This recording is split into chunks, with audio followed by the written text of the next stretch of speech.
hello. Welcome to Christ Hunting and Outdoors. Today, I have Trent Marsh. How are you doing, buddy? Just magical. Just magical, Just magical. That's good.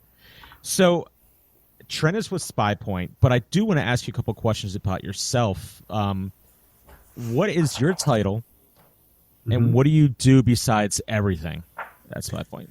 So my title is communications manager, and other than everything, it's so I have my fingers in a lot of stuff. So I'm our primary contact for media influencers, etc., all that kind of stuff, which is a lot in and of itself. Yeah. And then pretty much anything that's voice of brand, so web copy, ad copy, press releases, just basically anything like that runs through me. Part of the social strategy, all of our content. So Project SPYPOINT, the blogs, the video series, all that stuff. I'm kind of content manager for that. So it's a lot. It's a lot. It's a lot. And then you also deal with the pro staff members.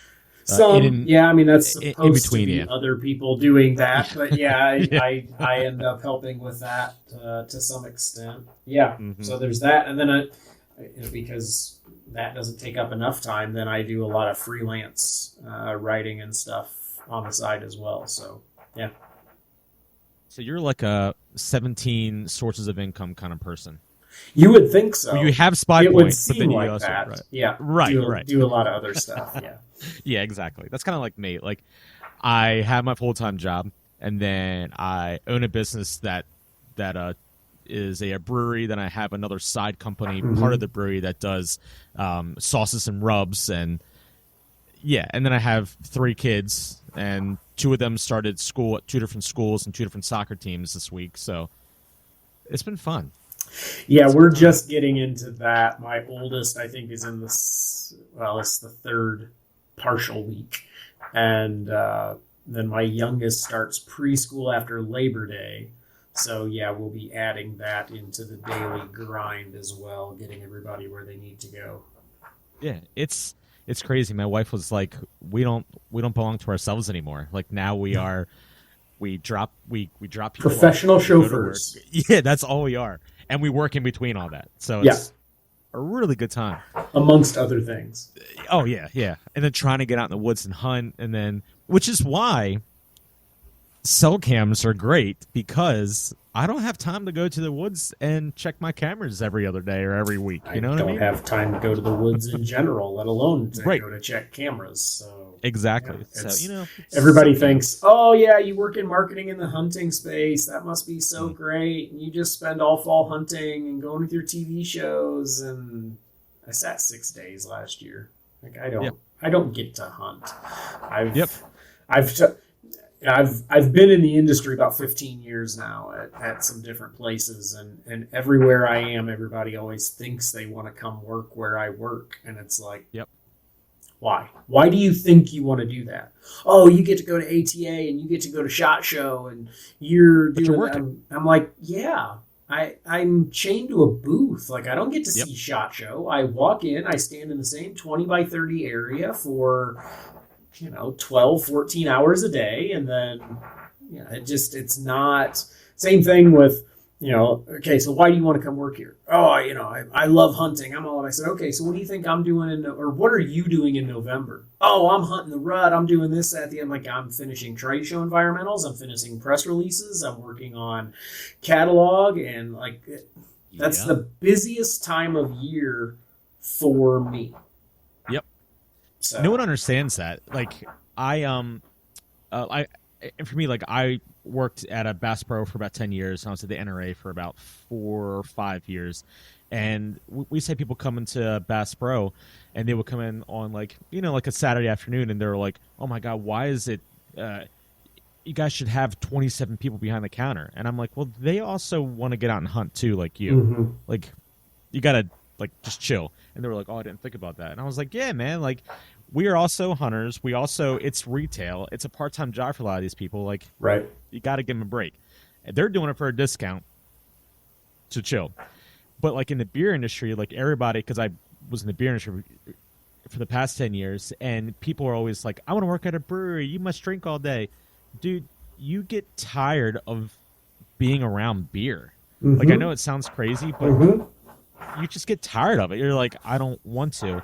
And then a lot of my job was, sales. So like I would go out to bars and restaurants and sell product. And then I get home and my friends are like, all right, let's go out and get a drink. I'm like, that's going back to work for me. Yeah. I don't want to do that. So I Mm-hmm. totally understand what you're saying about it, because it's sometimes your hobby can become your job and you don't enjoy it as much. No, you 100%. And where a lot of people burn out, the turnover in this industry is so much higher Mm-hmm. than people think that it is, because you would assume you get to come work in this industry, you would stay forever. But Yep. people realize that it's not what they think it is, because Right. they think, oh, well, I'm going to come in and I'm going to work in marketing in the outdoor space. I'm going to love everything about this. And then they realize that they get to go sit 6 days. Yep. And they go, Yep. Exactly. this isn't why I'm here. Okay.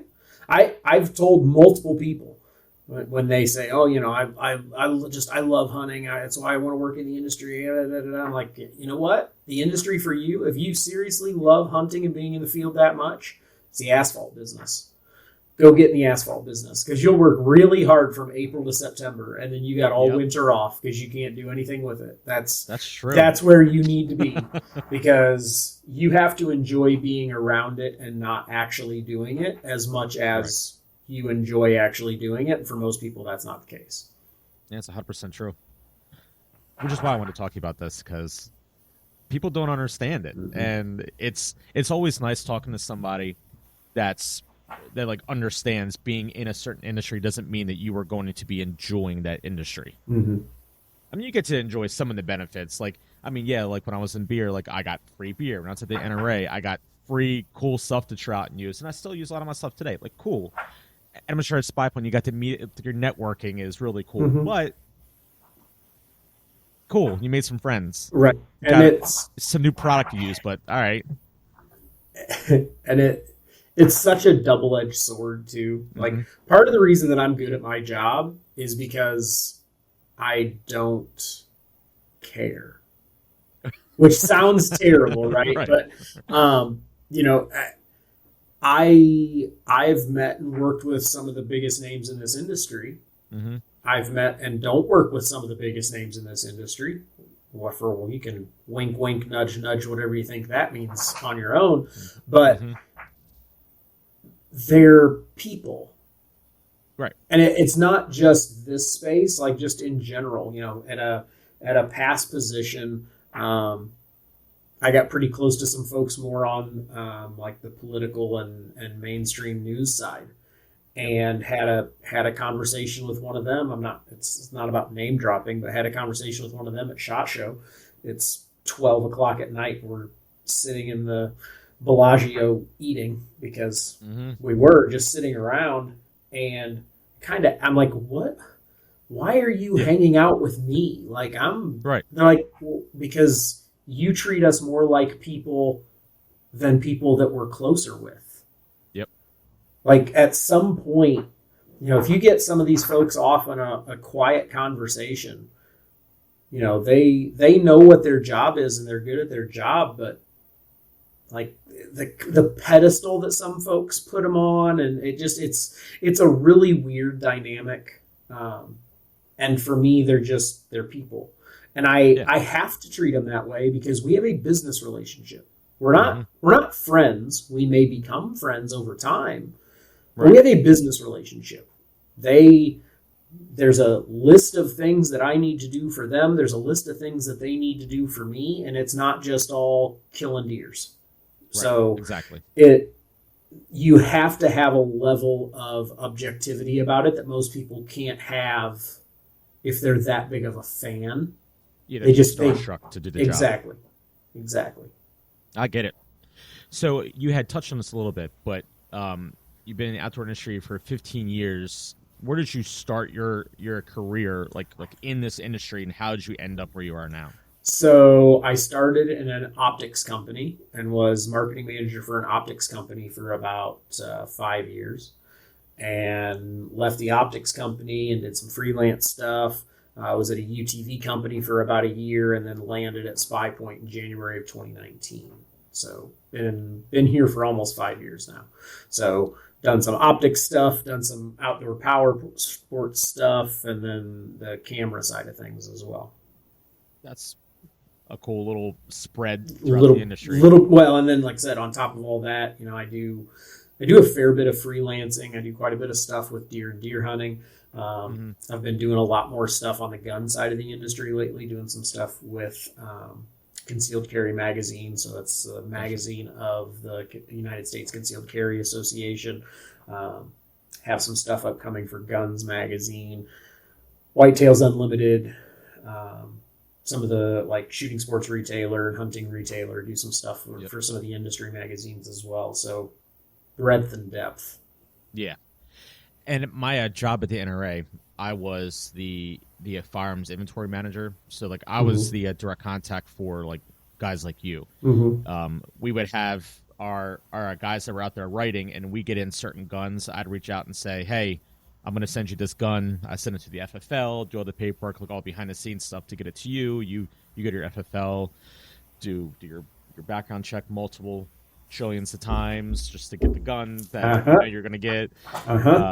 Because you do it for a living and you're always getting these guns. But yeah, so that's what I would do. Would get the guns in, get in contact with everybody, send everything out, get the guns back in, call up anybody else if they want to try it out, get it back to manufacturer, or I would just take it out. Well, when it came in, I would just go downstairs and shoot it because why not? It's in my hands. You have to. I mean, at that point, it's honestly it's a safety thing. You need to make sure you need to make sure it's in functional status. Exactly. So yeah.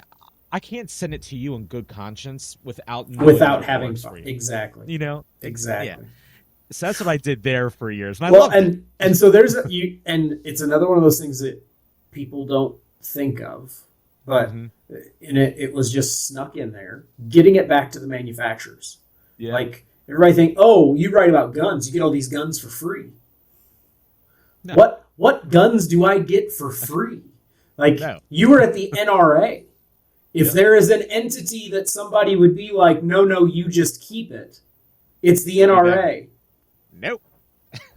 You get it on a 90, maybe 120-day T&E, and then you got to turn it back around and send it right back. Or run up a credit card bill or come up with a lot of extra monies. And I'm here to tell you that the vast majority of the industry does not pay enough for a gun review article to pay for the gun that was being reviewed. So why do you think I'm not there anymore? If you think that's going to come back again, everybody's sitting there, we'll pull the Vin Scully or Steve Stone thing. For all you kids at home that think you're going to be a gun writer, right? That shit ain't free. It's not. So just divorce yourself from that thought. Exactly. And the thing is, too, like I always thought it was funny that, like, the manufacturers would be like, hey, we want you to put this through, trials and tribulations, but make sure you don't break it because we still have to send this to 30 other people. And I'm like, I got to tell this guy that's going to Alaska for 2.5 weeks, make sure you don't get any dings or anything because someone's going to take photos of it. Do a torture test on it, but make sure that it's a kindler and gentler torture test that doesn't actually break anything. Exactly. But make sure that it looks fair, and you're just like, oh my God, like, how did I do this? Yeah. I still remember I had to chronograph guns for the magazines, and I got in, I forget what brand it was. I think it was a Ruger where, like, everything was a polymer, small, 357 revolver. And this thing, man, was, like, this big. And I had to chronograph it.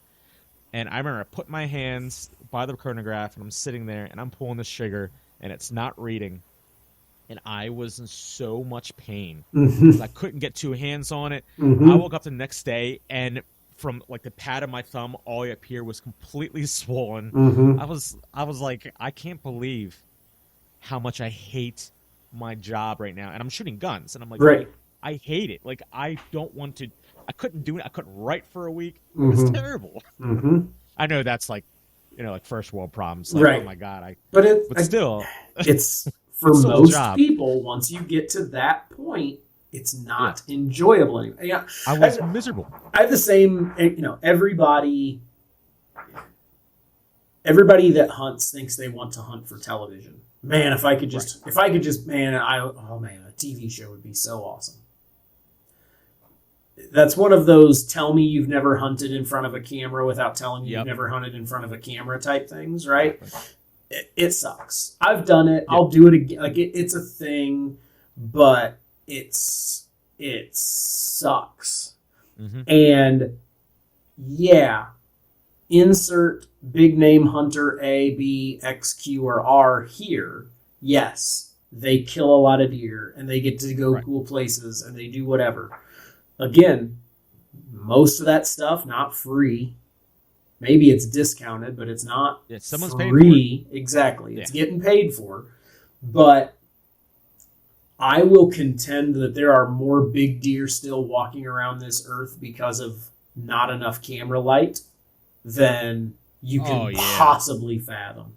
Because, again, it's like that. Well, you get to go to SHOT Show. Well, you get to go hunt for a living. Well, yeah.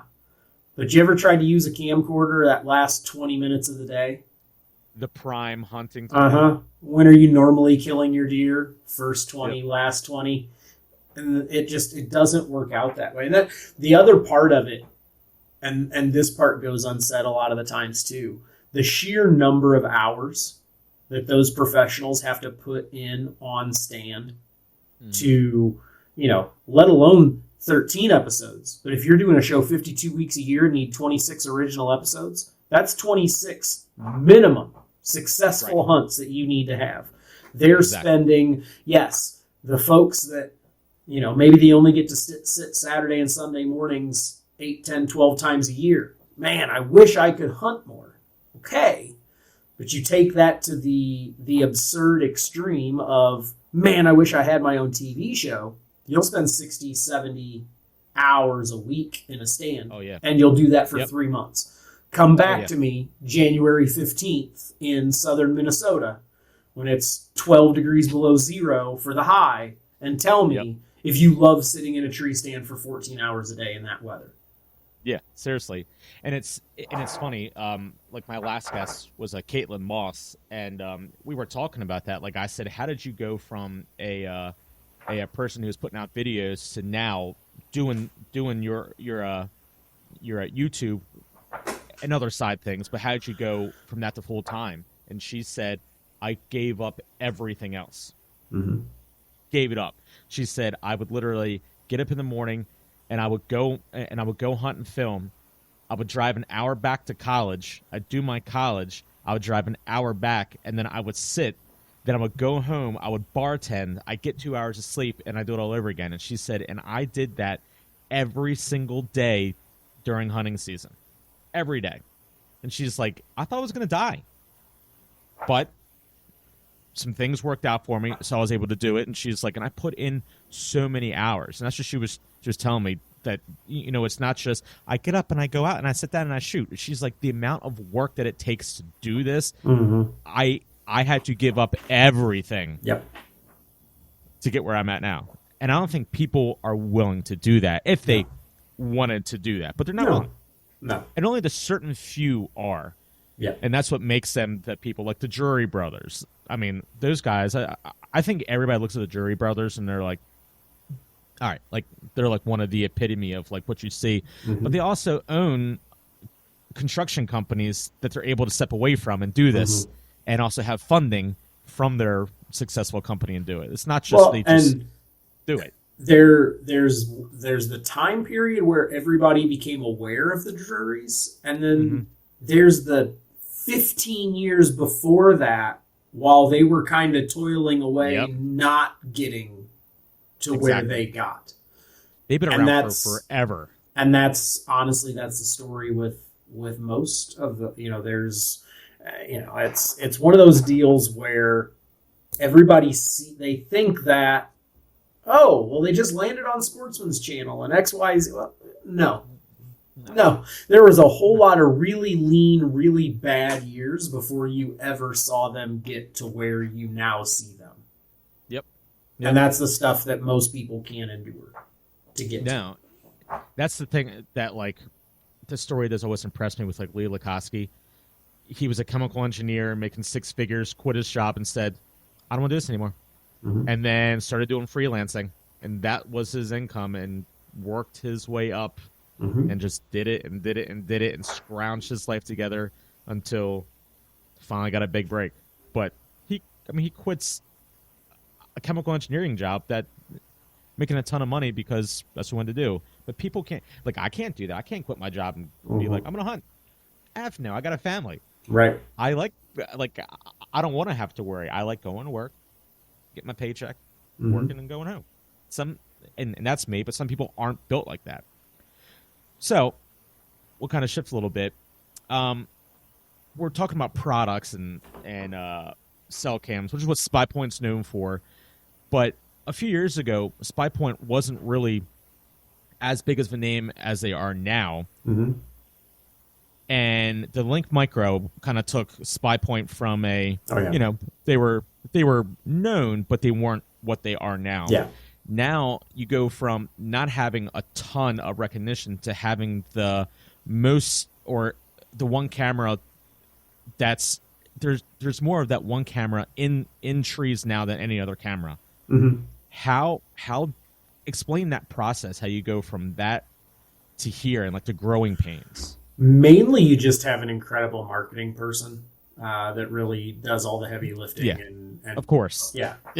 So other than that, SPYPOINT's always been focused on the value proposition of making that technology available to everyone that wants to use it.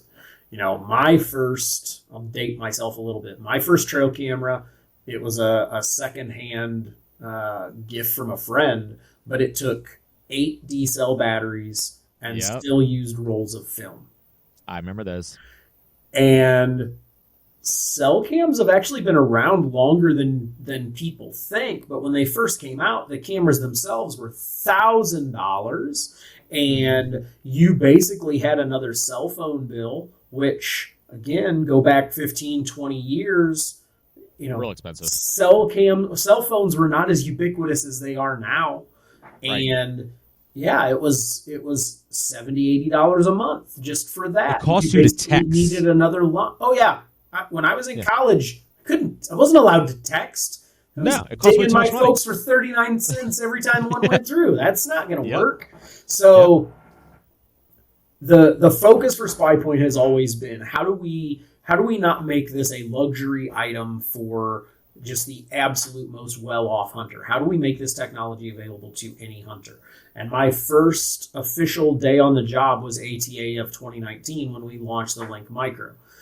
SPYPOINT had been the first camera that was available, I want to say under $500, and then it was the first camera available under $300, and then it was the first cell cam available under $200. And when the Link Micro went to market, it was available at retail at $149.99, which was crazy, insane. I'm a marketing person, but I'm a jaded marketing person, and I largely hate other people's marketing, and I'm very judgmental of what people do, and I hate the word. If you pay attention to any of the media, if you get any of the newsletters, every press release is, we are honored we're so proud of this revolutionary. It's so overused, it's so ridiculous, but it in the case of the Link Micro, it's fair. It was a revolutionary product. It absolutely changed the entire landscape of cellular trail cameras. That boon, that availability to literally any hunter that wanted to use it, between the camera being available for $149.99 and being the only manufacturer that offers a free plan that doesn't expire, that you can buy a SPYPOINT cellular trail camera today and use it for 5 years and never pay $1 in cellular fees. Most other manufacturers, 100 free every month. Are you going to get all your photos? Absolutely not. Are you going to miss out on some stuff? You absolutely will if you're trying to run on the free plan. But I've used a lot of others, and you got to, entering your credit card payment is just part of the activation process because you got to pick a plan. Oh, wow. And there is no free option. So it's those two things coupled. It's not just the hardware. It's not just the software portion that goes along with it. It was that combination of making that whole package available to hunters that wanted to use them. And it blew up. And it's been great now for almost 5 years to be able to kind of take that and that momentum and run with it. I still have, I have a Link Micro S out right now, and then I have on my hunting chair over there, I literally have like 8 of them. The only reason why they're not out right now is because I've been testing out the newer stuff this year. Mm-hmm. So yeah, I've new stuff out. But I think I still have 2 of the original the 4G micros. Oh, really? And then 2 or 3 of the LTEs. Yep. And I mean, some of the newer cameras are great, but that Micro S is probably my favorite cellular show camera ever. It just works. I've got one that's been on a tree for, let's call it September. So it's been on a tree for 39 months. That's crazy, right? And about this time for the last 3 years, I've swapped the SD card out with new firmware on it. Yep. And it's on an unlimited plan, and it takes 1,200 photos a month, and it sends every one of them. And I've never swapped the battery. I've never recharged the battery. I've never taken it down. I've put firmware on 3 SD cards. Jeez, it's in a really good spot where it gets a lot of sun, and it's but it's 3 years later and the battery reads 91% charged, and it just keeps trucking along. These things, and so you touched on it a little bit, and that was one of the things I was going to talk about too. We're talking about firmware. So you were saying that you're making these cameras available to everyone for the first time, and anybody who wants to sell a camera her first time. But then there are people out there that can't even send a text message that are getting access to these cameras by the hundreds of these people. And now you have issues with customer service because you have so many things. And I don't think people understood. Like, there was a knock on SPYPOINT a few years ago when the Link Micro first came out, and it blew up, that a customer service was really hard to get a hold of somebody, and it sucked. And I can attest to that because, it was really tough getting a hold of somebody. But when you start thinking about what happened behind the scenes, you went from selling cameras to all of a sudden selling cameras. And then the people who don't know how to even work their cell phone are now upset that they can't get their cell camera to work. Now you have hundreds and hundreds of people calling into customer service at the same time when you never had that issue before. How do you go about figuring that issue out? And I know that customer service has been a long time thing you've always wanted to fix, always been behind. But yeah. So before I get to the specific answer, I'll globalize it a little bit. If I go back to my time in optics, if I go back to my time in UTVs, I've got a lot of friends in the industry, and everything from tackle boxes to gunsmithing tools to on the fishing side, just regardless. There is, for years we've heard the 80-20 rule that, 80% of your work is done by 20% of your employees, right? 80% of product returns, regardless of industry, just as a baseline number, 80% of the time it's a customer error issue. Yep. And there's a million factors that can go into that. Did customer service not get them the right answer because the customer wasn't communicating what was actually happening to be able to get the right answer? Was it, whatever the case may be. But 80% of the time, It's a user error. I've talked to people that, even though it says right on the box, use an SD card between 2 and 32 gigabytes, they take a 256 gigabyte SD card, throw it in there, and then they want to call and complain that the camera doesn't work. Yep. Okay. It happened a lot at the Classic. That was one of the things that I talked a lot about. You hear that a lot. You hear people, well, I'm not going to keep paying for alkaline or lithium batteries. I'm going to use rechargeables. Specifically says not to use rechargeable batteries. You still have people trying to use rechargeable batteries. So there's myriad things that go into that element. Anytime you have a new product, the uptake on, getting people to understand what's going on is always the toughest part, that consumer education element. And like you said, cell cams went from, it'd be nice, but I'm never going to be able to afford one, to, holy crap, I can buy like 5 of these things? Great. Yep. And they dove in, and it was a confluence of a lot of bad things happening kind of all at the same time. And there are cases after cases after cases where it's the SD card issue. It's, the one that's kind of popped its head up here in recent years, especially kind of the last 2. And if you go to YouTube, you can find more of these videos than you should be able to find. Just go to YouTube and search testing batteries out of the box. And they will literally open a pack of brand X batteries and put them in a battery tester. And they might do 2 packs and everything's fine. And they get to that 3rd pack and there's 3 bad batteries right out of the pack.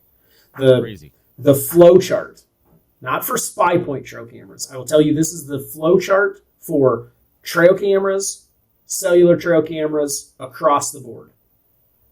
Your first thing to do, turn the camera off, take your SD card out, take your batteries out, swap them all. Swap them all. New SD card, new batteries. Turn it back on. See what happens. It's the equivalent of, in optics, I hate laser bore sighters. I hate them with a passion. Not because they don't work, but because most people misuse them. Mm-hmm. This is now we're just into random Trent fact, right?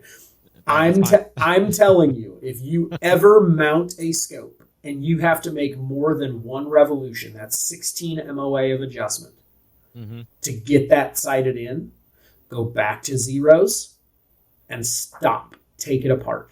If you have to move more than that, there's something wrong. Assuming you're not doing, 1,500, shooting a mile, whatever. If you're just normal, 100, normal, typical sight. If you have to adjust more than that, there's a problem somewhere else. And you assume, well, if it cranks, then it should be fine. Right. No. When that scope arrives at you, it is in optical center. It is in the absolute best part of that entire optical system. Your very best image, your very best accuracy is going to happen right there. Every click that you make, up, down, left, or right, takes you out of optical center. It also makes it impossible to get back unless you're keeping a click tracker. Like if you don't just have a notebook that says to sight in, I went up 37 clicks and right 15, so that you can then go back to your scope and go down 37 clicks and left 15, and now you're back in optical center. Right. You're dooming yourself from the beginning, because what happens with a laser bore sighter is people just throw that laser in there, they take the caps off, crank, yep, and they have no idea where they're at, none. No. And what happens? This is one of those 80-20 rules. Can lenses move in an optical system and cause, they call it POI shift or a bouncing reticle or whatever. Absolutely. That can happen. It's not nearly as common as you think it is. When people are getting that, what they've actually done is they've adjusted up or right enough that they have removed pressure from the erector spring. So I know you asked about trail cameras, and I'm on this, and I swear I'll get back to it. It's totally fine. But a rifle scope is a tube within a tube, and when you're adjusting those turrets, you're moving that inner tube around inside the outer tube to make the reticle be where it's supposed to be. And what keeps pressure and keeps that system locked is either a coil erector spring that comes in from the angle or a leaf spring. And if you move that one of those turrets out far enough that now you're not contacting the spring enough, then that inner tube could just bounce around all over in there. And people send it back and go, this thing's junk, something's broke. And then you get it back, and a scope that's got 90 minutes of travel has been adjusted 110 minutes, and you're going, there's nothing wrong with this. So you put it back in optical center, and you send it back. And again, the rule of that flow chart, which is how we got here in trail cameras, is turn it off, change the SD card for one that's newly formatted, change it for new batteries, turn it back on and see what happens. The flow chart, if you have to move more than one rotation on a scope, is put it back to where you started, take the cap screws out, remove that, and take the rings off the base, and just put it back together and see what happens. And 9 times out of 10, because if you're off it's been so long since I've had to do the math on a daily basis, but at 100 yards, if you're off, your eye can only perceive something like 5/100ths of an inch. So you can look at it and think it's straight. But at 100 yards, if you're off 8/100ths of an inch, yep. It adds up. It's tolerance. Yeah, exponential. Yeah, exactly. So refusing to go through those flow chart procedures is a problem with trail cameras. It's a problem with rifle scopes. It's a problem with UTVs. It's a problem just in general, because people think they should just be able to take it out of the box and work. No matter what your internet hunting forum says, there's no trail camera with a 100% success rate. No, there's none at all. My Apple iPhone has a 1% failure rate. LG TVs and DVD players have a 1%. It's a piece of technology. If humans can make it, then humans can screw it up. And if you didn't screw it up when it landed in your lap, then Bubba screwed it up when he built it for you. There is just a chance for something to be wrong. So...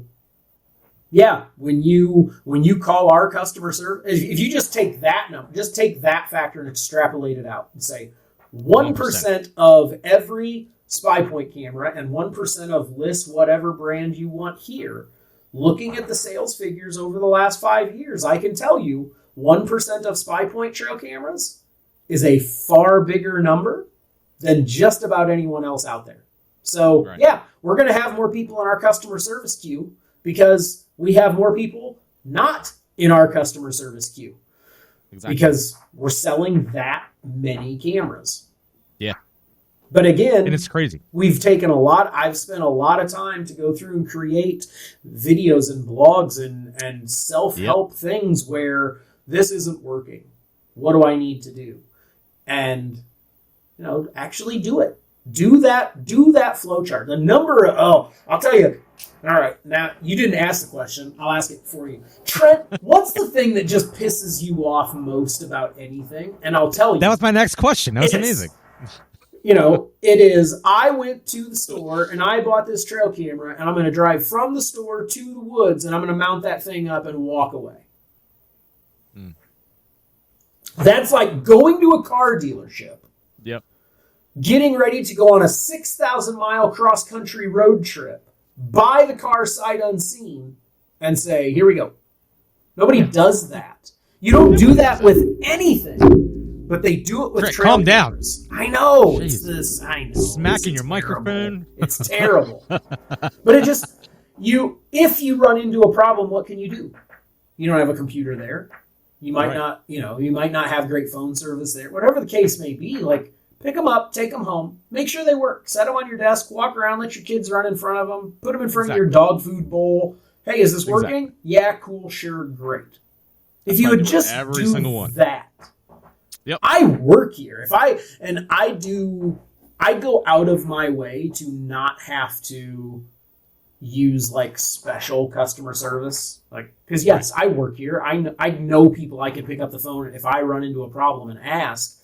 I go out of my way to not do that, because if I'm going to have a problem, I'm going to have to be the one that writes the script and does the video for how to fix it anyway. So it's probably good for me to have to work through it.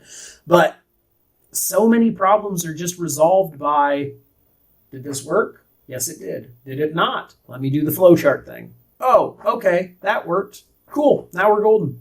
Just had the same thing with another brand that will not be mentioned that I'm testing as we speak. Had the same problem. But test it here first.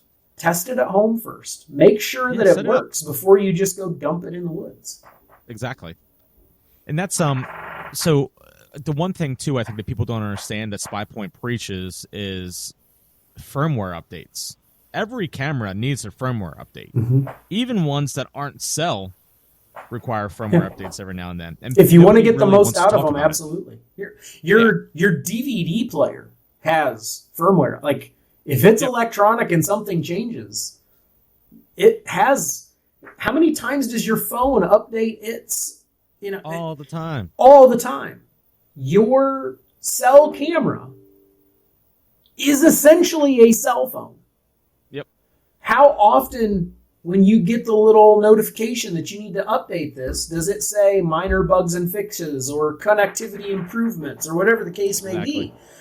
There was a guy, he ran an outfitting business, and he was a huge fan.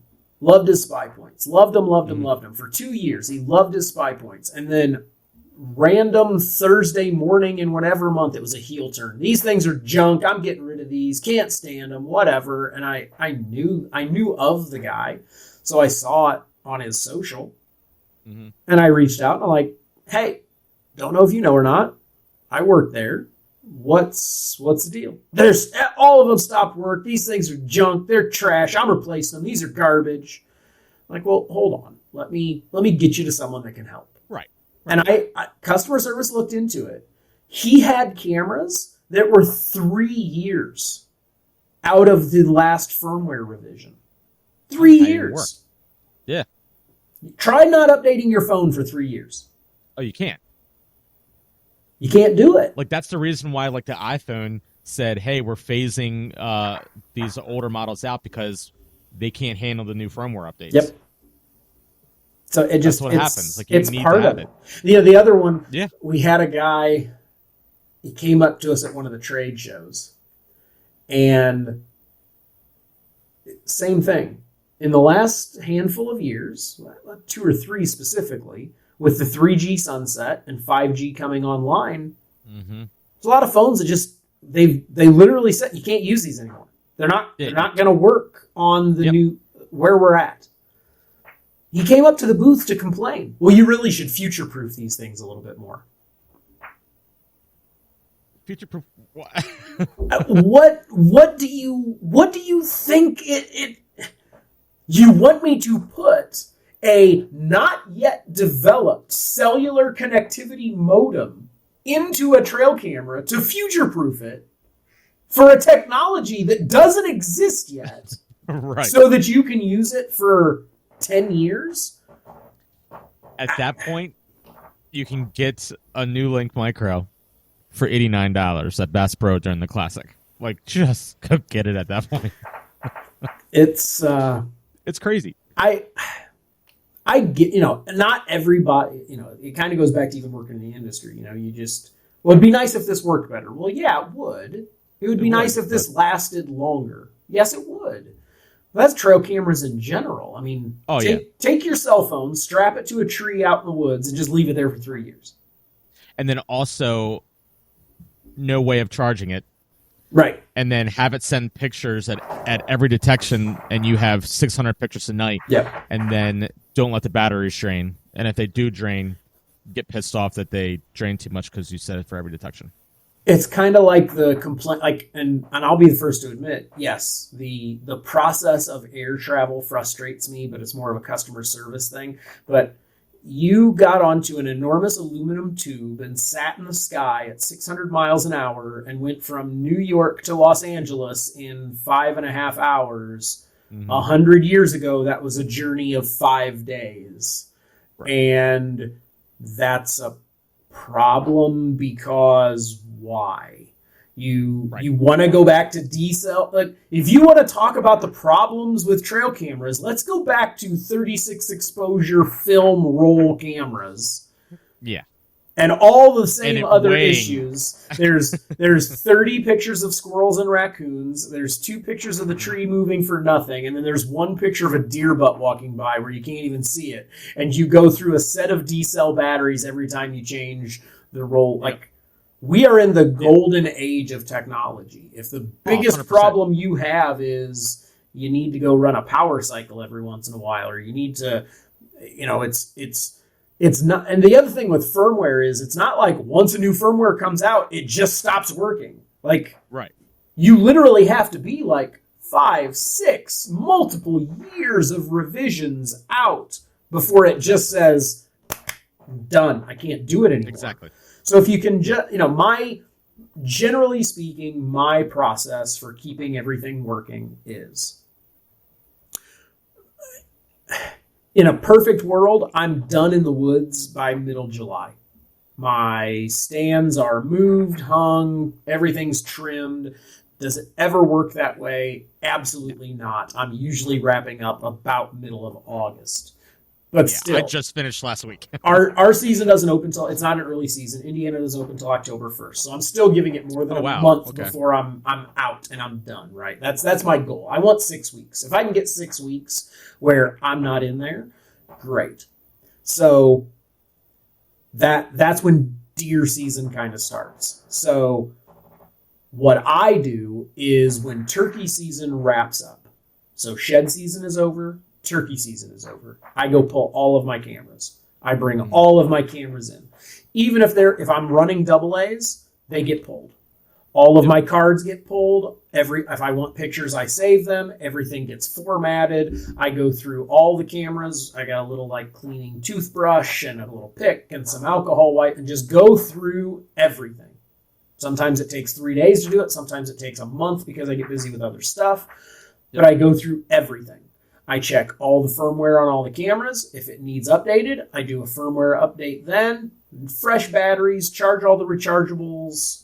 The lithium are SPYPOINT rechargeable lithium batteries, not rechargeable alkaline garbage crap batteries. Get everything ready to go, and then I try to get those cameras back out into the woods in that July to August timeframe. So if I miss May and June, who cares? Yeah, it's nice to see, what's fawn recruitment look like and all, but for the most part, if I'm back out by July, I'm in good shape. And then kind of make that last trip sometime around Labor Day. Make sure no trees came down, no branch, just a quick walk through the woods. And before I go and do that, I'll do the same thing. I'll make sure there are no other firmware revisions. I'll double check all the did I run through a set of batteries really quick or something crazy like that? And I make that walk in September.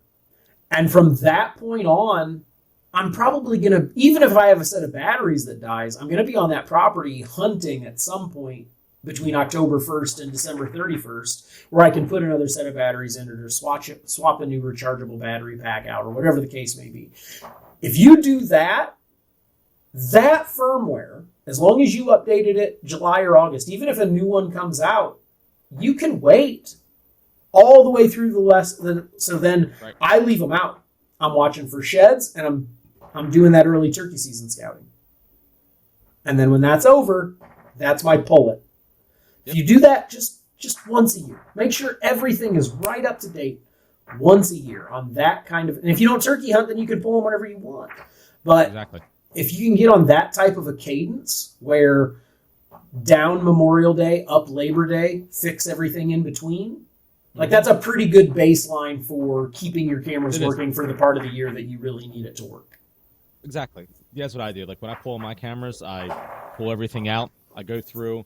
And the thing is, too, nobody, I know people realize this, but if the cameras aren't sending, and as long as it's not completely dead, it's still taking photos like a normal cell or a normal trail camera. It's just not sending. So you don't, it doesn't have to be sending for it to be taking photos. But yeah, I'll pull everything. I'll go through and I'm like, all right, cool. I'll keep these pictures like you were saying.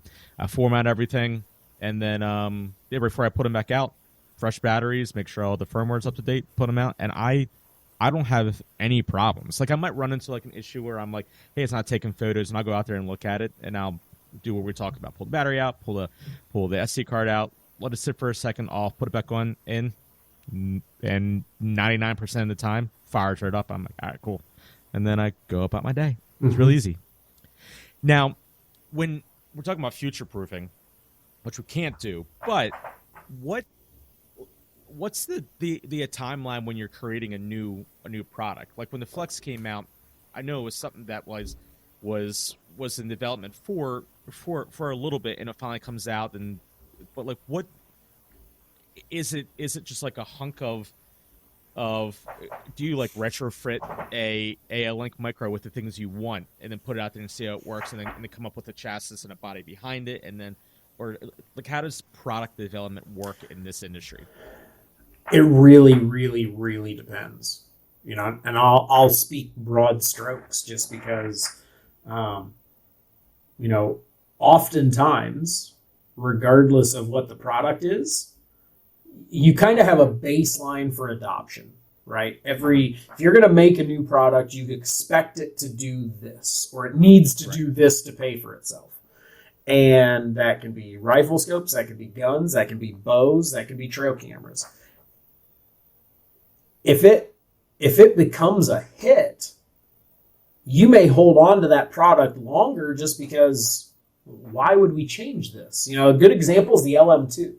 So Link Micro came out in 2019, and it has continued to, it continues to be a top seller. But we were going into the fourth year of it. It's like, okay, we probably need to do something with it. So that was, we came up with the LM2, so it updated, the megapixels and some changes to the antenna system and that sort of thing to help some stuff out. But if you look at it, it looks like a Micro, and some of the components changed. But it's why would you completely scrap the number one selling cellular trail camera of all time instead of just updating it? Exactly. You have car companies come out with new cars every so often, and sometimes, let's think about the Pontiac Aztek. Do you think they expected the Pontiac Aztek to only be a 2-year experiment? No. It flopped, and it was trash, and it went away. At the other end of the spectrum, you got products that have come on the scene, and we'll get some life out of this, we'll get some bump out of this, and then it becomes a cult classic. Like, okay, never mind, we're gonna hang with this one. This one's gonna be around for a while. So it's a balancing act between what are your legacy products? What do you already have out there? What's the market response? Is this starting to drop off? Is this peaked and we need to, bring some new blood back into it? Or is it this thing's going gangbusters? We just need to work on new features for this one so that we can, like Flex G36. We launched the Flex and then we followed it right up with the G36 because we found some room to improve some connectivity stuff. We found some room to be able to increase the photo resolution. So, okay, great. Flex S, now you're able to keep it out there longer. You add the solar panel into it. So it's a balancing act between some of the bigger, is it a big rock or is it sand or pea grass? Like, where does it land in that kind of perspective? And a lot of it is market response as much as anything. Yeah, like the LM2, I mean, it just works like the original Link Micro. They just work. And the Flex, I think the Flex took over, or not took over, but took the industry by storm too, just because of the dual SIM. The dual SIM that was genius too. New. Yeah. In that way. Yeah, and it's funny. There's a property that I have in the Eastern Shore of Maryland where I can't get any service with this at all. I couldn't get any service with the Link Micro, but it was fine. I knew it was still taking photos, and when I'm there, it's about a 2.5 hour drive for me, and I usually camp about 15 minutes away. So I'm like, all right, whatever. I'll just go get it like a normal camera. Like, I know I'm spoiled. I want to see what's happening, but at the same time, it's still taking photos. Like, right. It's still doing what it's meant to do. But I got to Flex, and the very first year I got to Flex, I took it out and I put it on there, and I was only going to be there for 2 nights, and I didn't think I was going to get service, and my budget was low, so I didn't get lithiums. I just got some cheap Rayovac batteries put in there, because I was like, I'm not going to have it here for 2 nights. That's all I just want to see what deer is there right now. And I set it for each detection, not thinking it was going to work, and then it like took my photo and sent it to me when I was there, and I was like, oh cool, I have some service. Awesome. I go to bed that night. I wake up the next morning. I have over 1,000 videos sent to me, and the batteries are dead. I was like, well, the Flex gets service in areas that I was not expecting. Sent every single one. Nice. Killed the battery. My fault. Actually, it's funny. That's the one from last year. I just haven't taken the battery, because I have multiple of the rechargeable Delta 22s, but it was right here, and I just thought it was funny. I was like, wow, I didn't even give it a chance. Did not expect that, right? No, not at all. And it worked flawlessly. Better service than my cell phone. I was like, all right. I was like, this thing works. But yeah, man, I mean, the new products are great. Like right now I have the Force Pro S out there, which I posted a video on the SPYPOINT page of like 6 deer just sitting there just munching on some corn. The video quality is fantastic. Yeah. I can't wait for the day. So before, sorry, I cut you off. What video setting do you run the Force Pro or the Force Pro S on? 4K. You run it on 4K? Okay. Mm-hmm. Yeah. Just I because I like 2K. I like 2K because most of your screen resolutions, you're not able to see a difference between 2K and 4K anyway. That's fair. Unless you're on like a hyper display unit, and the frame rate's higher on the 2K. Okay. So it's a little bit of a smoother video. Now it's not, even the 4K is not terrible, but 2K you're not really going to be able to see much of a photo resolution difference, but you're going to have a smoother video because it's, to capture 4K versus capturing 2K. For $100 trail camera, you can't have this, it's not shooting slow-mo. There are limitations if you want a certain price point. So yeah, your frame rate's actually a little bit better on 2K. So try the 2K out and see what that looks like, because I like the video being just a little smoother. And that higher frame rate helps with that. I will definitely try that. What I was going to say is I can't wait for the day that we're going to be able to get 4K sent to our phones through the app. That'd be cool. I'm it'll sure happen eventually. It'll happen. I mean, like with technology, like we're saying, it's going to be cool to be able to do that. I'm still amazed at the 1080p sentiment. Like, you know what I mean? Like, it's when I look at when the Flex sends a 1080p just on my phone beautiful. display, it's like, okay, that's ridiculous. Yeah, if I were to cast it to a 60-inch television, maybe I'd be able to nitpick. But it's kind of like, so let's go back to the Link Micro. It was a 10 megapixel camera, and you would have people complain, well, the photos aren't that good. Okay, well, first of all, no. The photos that are showing up as thumbnails in your app are not, because they're compressed. Exactly. So, and there's myriad reasons why, but if you want to send 250 photos and you want them all to be multiple megapixel photos, A, you need way bigger batteries, and B, that free photo plan probably goes away. It has to be compressed to make it to the app for you to view it. And maybe it's a me problem, but I've asked, not general consumer, like some folks that I know well enough that have been like, I'm not really crazy about it. I said, well, A, first of all, did you get the HD version? Well, no. Okay, well then get the HD version and then let me know. But B, what are you doing with this photo? And they kind of look at me, and I'm like, are you blowing this up to 24 by 36 to hang above the fireplace? It's a trail camera photo. Yeah. And again, maybe this is a me problem, but I'm because of the way I scout, I very rarely am hunting a deer. Right. I hunt the deer. So, is there a shooter buck? Yes. Right. Can I tell if that G3 kicker is going to be a point or not? I don't. If I'm that concerned about that level of detail, I'm killing him no matter what. Exactly. So I don't You're going to see it. care. Right. Is he there? Is he there regularly? Do I need to see every fine little detail? No, I don't. Now, again, maybe that's a me problem. Some people do, I guess. But yeah. The Flux G36 fixed that, and so the LM2. So. Yeah, they're both higher, but even at that, it's like okay. But what is it that what is the goal of this photo? Right. And I don't know. People are video. I can understand. Yeah, super blurry video. What good does that do you? Right. But even if it's a super blurry photo, is there a fine line between a 115-inch deer and a 130-inch deer or a 135-inch deer? Yeah. Sure. Yeah. But again, it's I'm not walking out with that photo like a mugshot into the woods. Right, being like just gonna hang it on the tree. Right, like, have you seen this deer? Right, that's not how it works.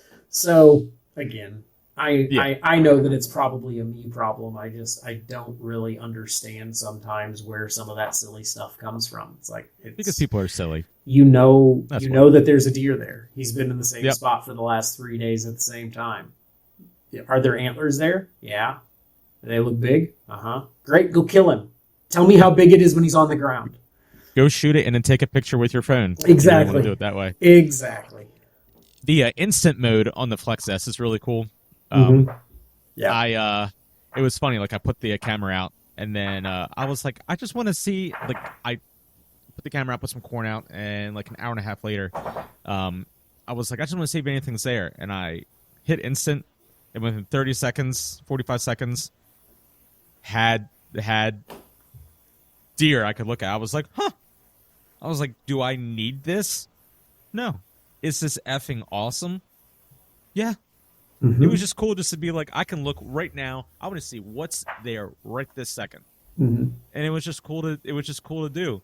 And then getting my HD video transmission right away I think that's the coolest feature of the instant. Not necessarily seeing what's there right now, but being like, oh, I want to see this instead of the three picture thumbnail.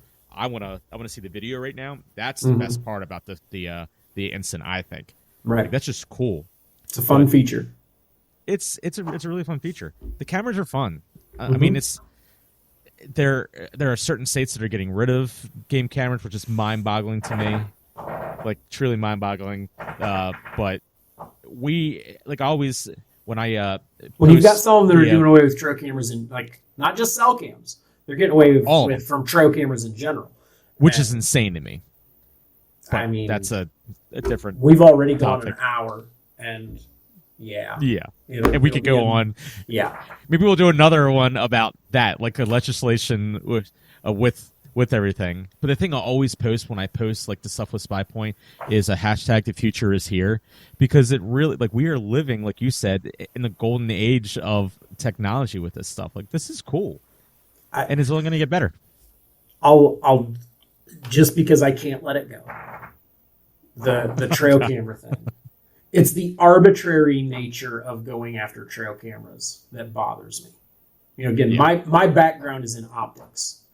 I'm here to tell you that technology as it relates to glass quality, coating quality, overall reliability of optics has improved more in the last 3 decades than trail camera technology has.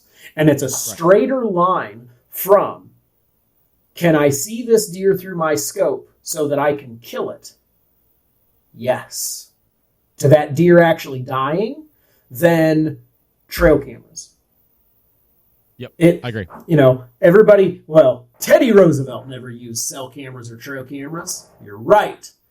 But nobody goes back and bitches after the fact that Teddy Roosevelt's rifle scopes had 70% light transmission, and now we're at 97. Yeah, exactly. Optics have done more to extend the lethality and the shootable hours of the day to kill deer than trail cameras have. Nobody wants to talk about modern rifle cartridges. Nobody wants to talk about, no. And this is the example that I've used. And I've posed this question at several like industry events and that kind of thing, that I'm well over 500 people that I've posed this question to yet. Not a single person. I've done it on multiple podcasts. Nobody has written me yet and said, here's your answer. This is indefensible. Here's what it is. We've got multiple trophy organizations that have said, if you take a deer with the aid of a cell camera, we will not allow it to be published as a trophy. They're intentionally ambiguous about what that looks and sounds like. But regardless of the details of the stupidity of that statement in and of itself, what they're telling you is, you're East Coast, so you'll know how difficult this is. They're saying, if you go to northern New York and you hang a cell cam and you get a picture of an Adirondack mountain 150-inch whitetail buck, and you kill him a month later with your bow at 22 yards, that deer is not eligible to be entered in a trophy book. Meanwhile, you can go to Texas, sit on a food plot that's irrigated, that you got to using your cell phone mapping app, sit a quarter of a mile away or a half a mile away with your brand new whatever cartridge you want to talk about, your brand new rifle scope. You can shoot that deer from a half mile away, drop him in his tracks. That trophy is more legitimate than the big woods New York whitetail that you killed with a bow, which you got a picture of him 3 weeks ago. That's crazy, isn't it? It's absolutely arbitrary. It's capricious. It's nonsensical. It is absolutely indefensible from these trophy organizations that frankly are dying. Nobody's getting their bucks scored by these scorers anymore.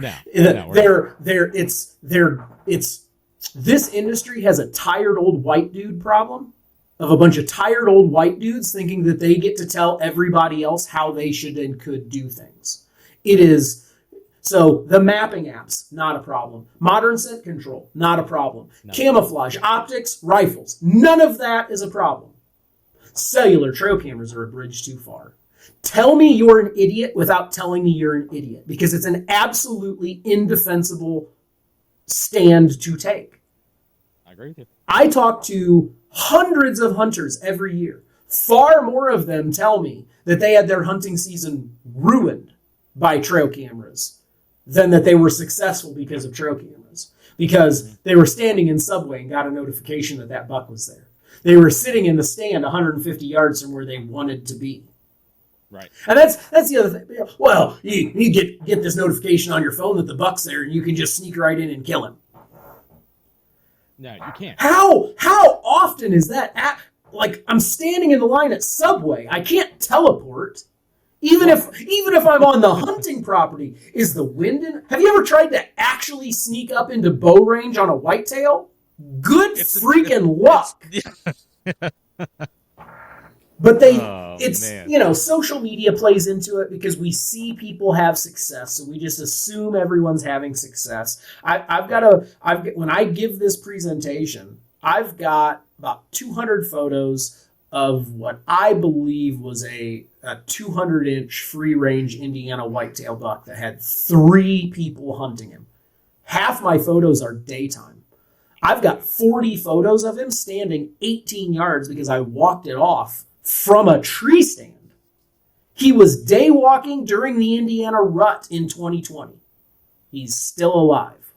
Yep. To hear the naysayers, as soon as we started getting those photos, he's dead. Oh, he's dead. They'll be able to get in there and kill. You can't do anything about it. No, you can't. But all it does is piss you off.